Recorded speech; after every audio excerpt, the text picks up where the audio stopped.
In our previous section, we have derived the formula for range of a projectile moving up the incline. एक incline plane है हमारे पास, इसमें projectile हम लोग ने ग्राउंड से फेंका, वो ऊपर कहीं तो हिट करेगा और हम लोग ने वो रेंज निकाला है. सो दिस वाज द सिचुएशन. एक हमारे पास इंक्लाइन प्लेन है, इस इंक्लाइन प्लेन का एंगल हम लोग ने बोला alpha. Okay, now in this case theta is the angle made by the body with the incline plane. ये बॉडी को हम लोग ने किसी तो एंगल पे फेंका है, जैसे ये इंक्लाइन प्लेन है हमारा, तो यहां पे बॉडी को हम लोग ने एक एंगल थीटा पे फेंका है विद द इंक्लाइन प्लेन. पिछले सेक्शन में हम लोग ने थीटा लिया था विद द हॉरिजॉन्टल. यहां पे थोड़ा सा हम लोग कन्वेंशन चेंज कर रहे हैं. ये जो थीटा एंगल ले रहे हैं वो इंक्लाइन प्लेन के साथ ले रहे हैं. ये बॉडी जो एंगल थीटा बना रहा है वो इंक्लाइन प्लेन के साथ बन रहा है, ताकि हमारा रिजल्ट थोड़ा सा याद करने में आसान हो. Okay, so hence we are following this convention.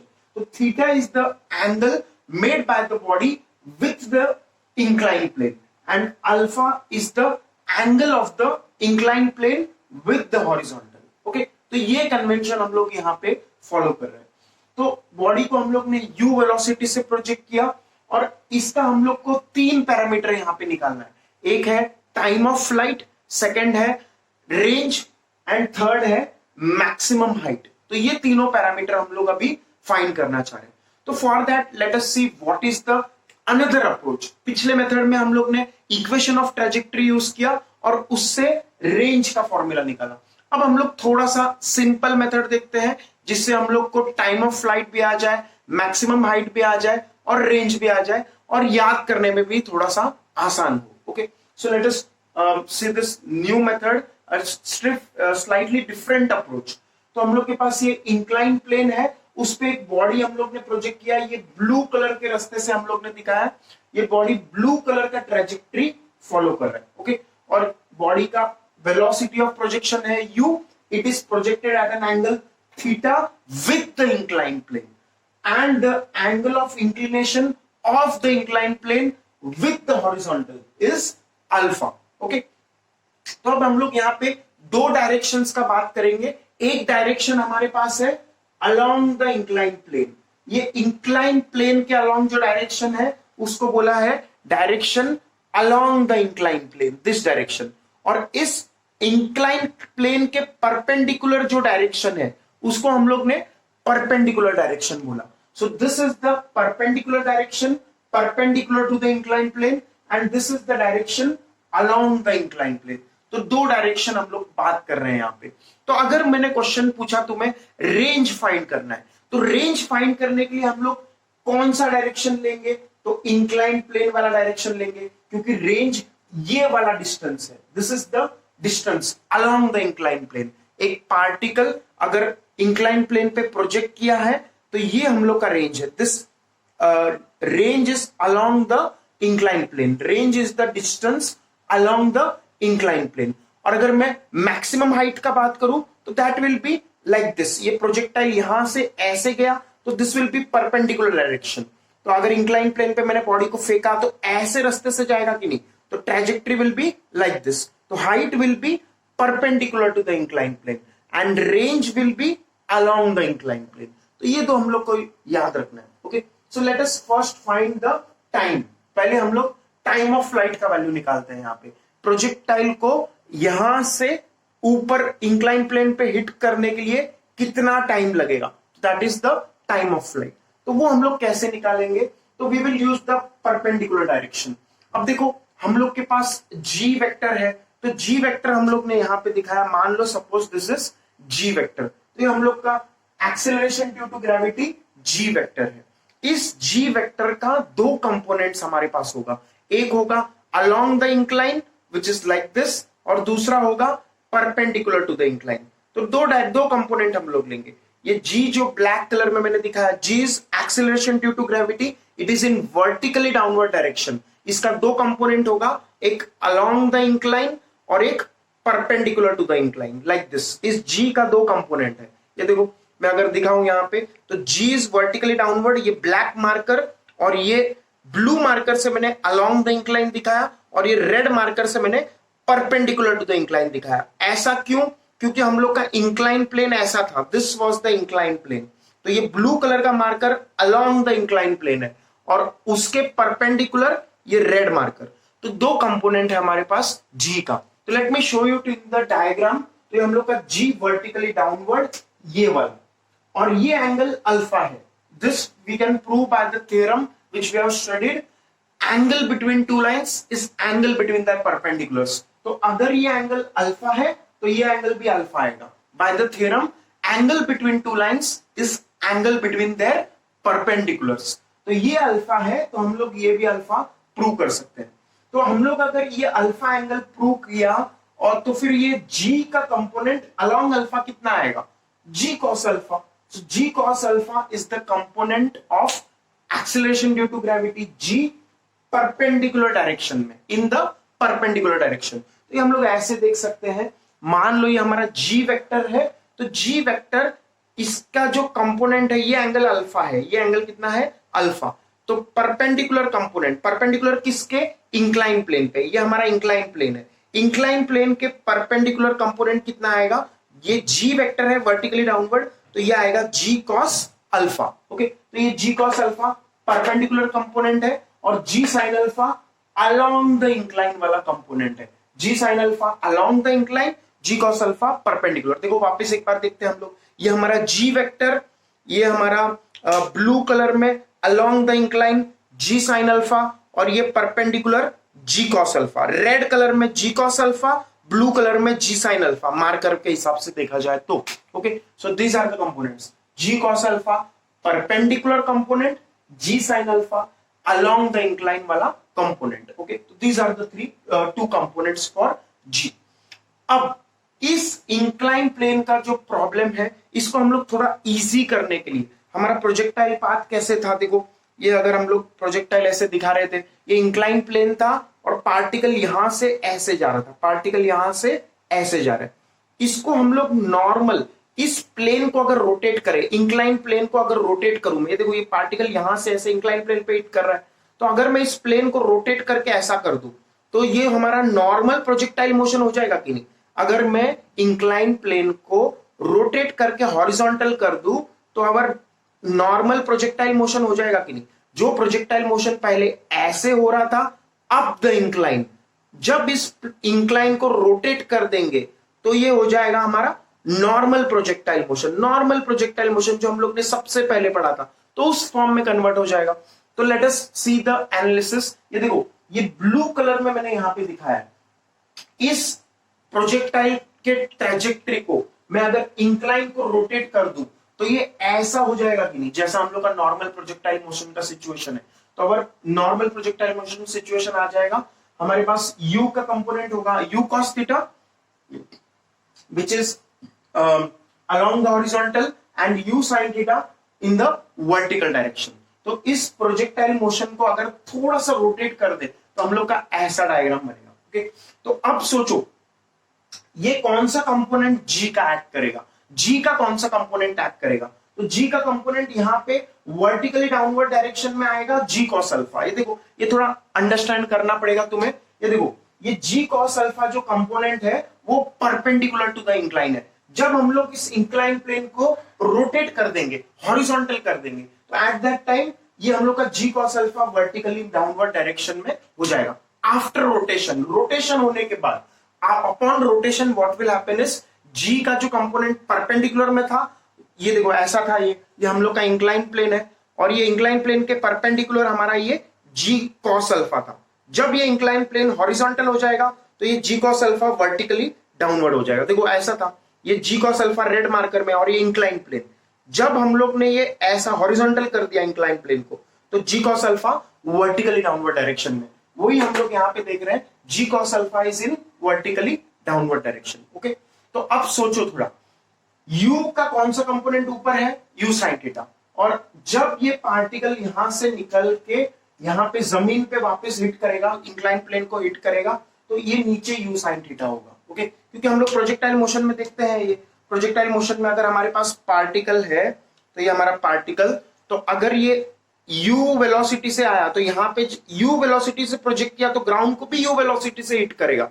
इसका कंपोनेंट ऊपर u sin थीटा है तो वापस जब यहां पे हिट करेगा तो नीचे u sin थीटा होगा। ओके, तो इसीलिए ऊपर का कंपोनेंट u sin थीटा, नीचे का कंपोनेंट बाद में फाइनली u sin थीटा ही होगा। And u cos theta will remain same because acceleration in horizontal direction is 0। वो बाद में देखेंगे हम लोग, बट पहले u sin थीटा ऊपर, u sin थीटा नीचे मैंने मार्क किया और g cos अल्फा मैंने नीचे मार्क किया। Okay, now let us find the time of flight. Time of flight कैसे निकलेगा? तो for that we will use the simplest kinematic equation v is equal to u plus at in the perpendicular direction, perpendicular to the incline। Okay, तो इसीलिए final velocity इन perpendicular direction कितना था? Minus u sin theta. Minus क्यों? क्योंकि final velocity downward है, ये projectile यहां से निकला और इसका initial velocity u sin theta ऊपर है, तो फाइनली जब ये यहाँ पे ग्राउंड पे हिट करेगा, इंक्लाइन प्लेन पे हिट करेगा तो u sin थीटा नीचे होगा। तो फाइनल वेलोसिटी नीचे है, डाउनवर्ड डायरेक्शन में है, इसीलिए हम लोग ने यहाँ पे माइनस साइन लगा दिया। Minus sign shows that the final velocity is in downward direction. तो ये हमारा पहला पैरामीटर हो गया which is v, which is minus u sin theta. Initial velocity u कितना है? तो u sin थीटा। तो u का वैल्यू कितना है? u sin theta. क्योंकि हम लोग परपेंडिकुलर डायरेक्शन का बात कर रहे हैं, परपेंडिकुलर मतलब ये वाला u sin थीटा और ये minus u sin theta. Okay, तो v का value minus u sin theta, u का वैल्यू u sin थीटा, क्योंकि वो ऊपर के डायरेक्शन में इनिशियल वेलोसिटी, तो पॉजिटिव आएगा यहाँ पे। और एक्सेलरेशन कितना है? तो माइनस g cos अल्फा। क्यों माइनस g cos अल्फा? क्योंकि एक्सेलरेशन तो g cos अल्फा है, परपेंडिकुलर डायरेक्शन में तो दिख ही रहा है हम लोग को, लेकिन नीचे के डायरेक्शन में, इसीलिए माइनस साइन, तो माइनस g cos अल्फा। और टाइम हम लोग ने बोला टाइम ऑफ फ्लाइट t, तो ये हम लोग को फाइंड करना है। तो ये फाइंड करने के लिए हम लोग ये minus g cos alpha t term जो है राइट हैंड साइड में, उसको लेफ्ट हैंड साइड में लेके जाएंगे, तो minus g cos alpha into t becomes plus g cos alpha into t, जब वो लेफ्ट हैंड साइड में जाएगा। और ये term minus u sin theta left side में जो है, वो जब राइट साइड में आएगा तो प्लस u sin थीटा हो जाएगा। प्लस u sin थीटा एक यहां पे है और ये term plus u sin theta वहां पे आके और एक u sin थीटा आएगा, तो u sin theta and u sin theta becomes 2u sin theta. तो हम लोग का टर्म ऐसा बन जाएगा gt cos alpha is equal to 2u sin theta. Okay, तो इसको सिंपल हम लोग t के लिए फाइंड करेंगे, तो t का वैल्यू आएगा 2u sin theta upon g cos alpha, which is what I have written here. So this is the result which we need to remember.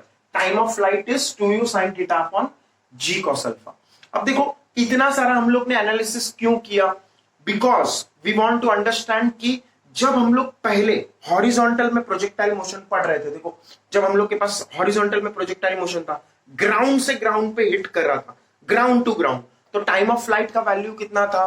2u sin theta upon g, 2u sin theta upon g।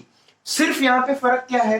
g का g cos alpha हो जाता है। तो only difference in this incline plane projectile motion is 2u sin theta by g होना चाहिए था, उसके बदले 2u sin theta upon g cos alpha हो गया। ऐसा क्यों हुआ? क्योंकि यहां पे जो g का कंपोनेंट है परपेंडिकुलर कंपोनेंट है which is g cos alpha. तो ये g cos alpha perpendicular component act कर रहा है, इसीलिए हम लोग जो रिजल्ट में टाइम ऑफ फ्लाइट का रिजल्ट है 2u sin theta upon g, उसको लिख देंगे 2u sin theta upon g cos alpha. सिर्फ जहां पे g था वहां पे g cos अल्फा आ जाएगा। That is the only change in the incline plane time of flight. Okay, now coming to maximum height. तो देखो मैक्सिमम हाइट का भी ऐसे ही होगा। देखो कैसे हो रहा है ये सब, अगर मैं तुम्हें समझाऊं तो it will be like this. हम लोग का टाइम ऑफ फ्लाइट का एक्सप्रेशन क्या है? टाइम ऑफ फ्लाइट का एक्सप्रेशन था 2u sin theta upon g, ये याद होगा तुम्हें। टाइम ऑफ फ्लाइट का एक्सप्रेशन है 2u sin theta upon g। So this was our expression 2u sin theta upon g time of flight के लिए। This was the expression for time of flight 2u sin theta upon g। अगर incline plane है तो g का कौन सा component हम लोग एक्ट कर रहे हैं यहाँ पे परपेंडिकुलर डायरेक्शन में? तो g cos अल्फा एक्ट कर रहा है, तो यहाँ पे g के बदले क्या लिख देंगे?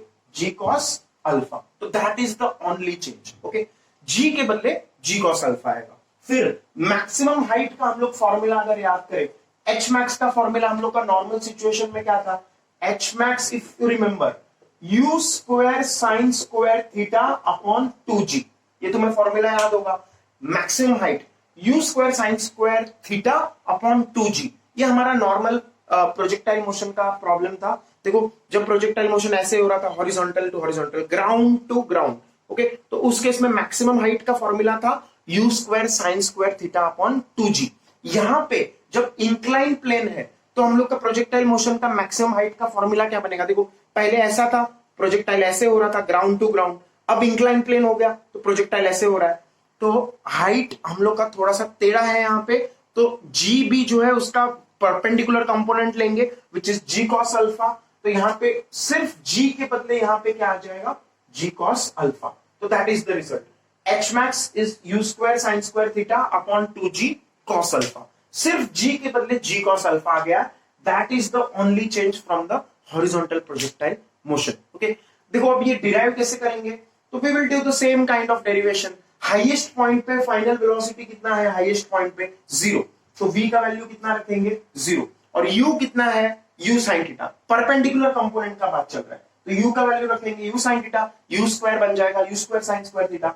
एक्सेलरेशन का value minus g cos alpha, क्योंकि perpendicular component of acceleration due to gravity लेना है, which is g cos alpha with a minus sign because it is in downward direction. और डिस्प्लेसमेंट तो h max है, तो from this we will get the result h max is u square sin square theta upon 2g cos alpha. Okay, सिर्फ g का g cos alpha हो रहा है, बाकी कोई चेंज नहीं है। ओके, देन रेंज कैसे निकलेगा? इस मेथड से। पिछले मेथड से हम लोग ने ट्रेजेक्टरी से रेंज ऑलरेडी निकाला हुआ है, बट इस मेथड से भी हम लोग रेंज कैसे निकालने का देख लेते हैं। ओके, तो अलोंग द प्लेन रेंज के लिए हम लोग क्या होगा? रेंज फाइंड करना है हम लोग को। तो रेंज फाइंड करना है तो हम लोग को कौन सा कंपोनेंट लेना है? रेंज फाइंड करना है तो ये अलोंग द इंक्लाइन वाला डिस्टेंस है, तो अलोंग द इंक्लाइन वाला कंपोनेंट लेना है। तो अलोंग द प्लेन वाला कंपोनेंट हम लोग लेंगे और s is ut plus half eighty square use करेंगे। तो s is range, s is the displacement which is the range, u is u cos theta. क्यों? क्योंकि हम लोग इस बार अलोंग द इंक्लाइन वाला कंपोनेंट यूज कर रहे हैं। अलोंग द इंक्लाइन u का कंपोनेंट कितना आएगा यहाँ पे अगर मैं बनाऊं तो u का कंपोनेंट अलोंग द इंक्लाइन आएगा u cos थीटा, और परपेंडिकुलर में कितना आएगा? u sin theta. तो अलोंग द इंक्लाइन कितना कंपोनेंट है? u cos theta. ओके, तो u को मैंने रख दिया u cos थीटा, और टाइम कितना है? t। Okay, time of flight में कैपिटल T टाइम में वो वहां पे हिट करेगा और ये डिस्टेंस जो होगा वो रेंज होगा। ओके, तो इसीलिए टाइम ऑफ फ्लाइट को मैंने रखा time of flight capital T।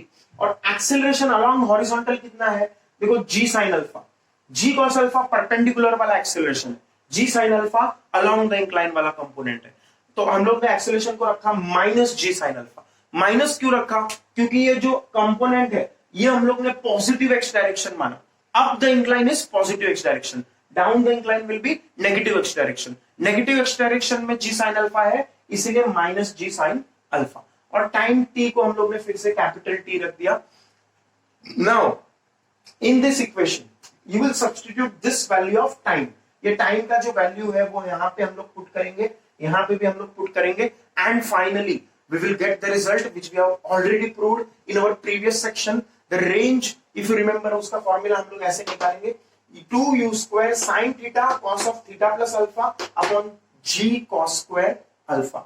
ये फॉर्मूला हम लोग ने पिछले सेक्शन में जो फॉर्मूला निकाला उससे थोड़ा अलग है। क्यों अलग है? क्योंकि पिछले सेक्शन में हम लोग ने जो थीटा बोला था that was the angle made by the projectile body of the projectile with the horizontal। यहां पे थीटा जो है वो angle made by the body of projectile with the incline plane लिया है, ताकि थोड़ा याद करने में इजी हो। ओके, तो that is why this result will be slightly different from the previous section, but if you do the exact logic, अगर थीटा हम लोग पिछले सेक्शन जैसा ही ले तो it will match with the previous section, but this is slightly easy to remember, इसलिए मैंने इस फॉर्मेट में लिखा है 2u square sin theta cos of theta plus alpha upon g cos square alpha।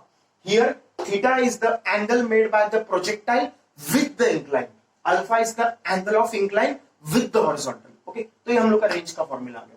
तो टाइम ऑफ फ्लाइट का formula भी आ गया, एच मैक्स का फॉर्मूला आ गया, रेंज का फॉर्मूला आ गया, तीनों फॉर्मूला हमारा आ गया। ओके, अब ये अप द इंक्लाइन का बात चल रहा है, जब प्रोजेक्टाइल को नीचे से फेंका है और ऊपर जा रहा है। ओके, अब प्रोजेक्टाइल में कौन सा ऐसा एंगल होता है, किस एंगल पे हम लोग प्रोजेक्टाइल को फेंके तो मैक्सिमम रेंज मिलेगा? ये मैंने पहले भी एक बार डिस्कस किया है, I am discussing once more. किस एंगल पे प्रोजेक्टाइल को फेंकेंगे तो हम लोग को मैक्सिमम रेंज मिलेगा? तो दैट वाज 45 डिग्री। मैंने बताया था 45 डिग्री पे फेंकेंगे तो हमें मैक्सिमम रेंज मिलेगा। एंड ये जो ट्रेजेक्ट्री है, ये जो पाथ है, इसको पैराबोलिक पाथ बोलते हैं। मैथ्स में this is called a parabolic path. ये हम लोग का जो प्रोजेक्टाइल का ट्रेजेक्ट्री है, सेमी सर्कल जैसा दिखता है, वो सेमी सर्कल नहीं है, that is a parabolic path. ये एक पैराबोलिक पाथ है। तो यहां पे हमारा जो एंगल है for maximum range that is 45 degree. लेकिन जब ये हॉरिजॉन्टल न लेके ऐसा इंक्लाइन प्लेन कर दे तो what is the angle for maximum range? तो for that we need to remember this result.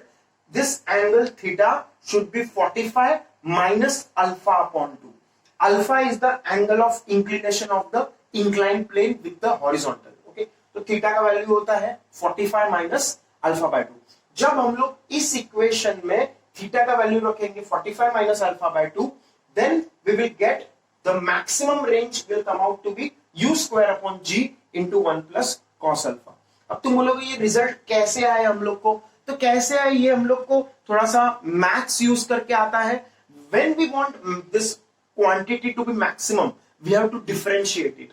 इस रेंज जो क्वांटिटी है, रेंज को मैक्सिमाइज करना है ना, तो रेंज को मैक्सिमाइज करने के लिए हम लोग को इसको डिफरेंशिएट करना पड़ता है विथ रिस्पेक्ट टू अल्फा। इस रेंज के इक्वेशन को, ये जो इक्वेशन है, इसको अल्फा के रिस्पेक्ट में डिफरेंशिएट करेंगे और डिफरेंशिएट करके जीरो के इक्वेट करेंगे।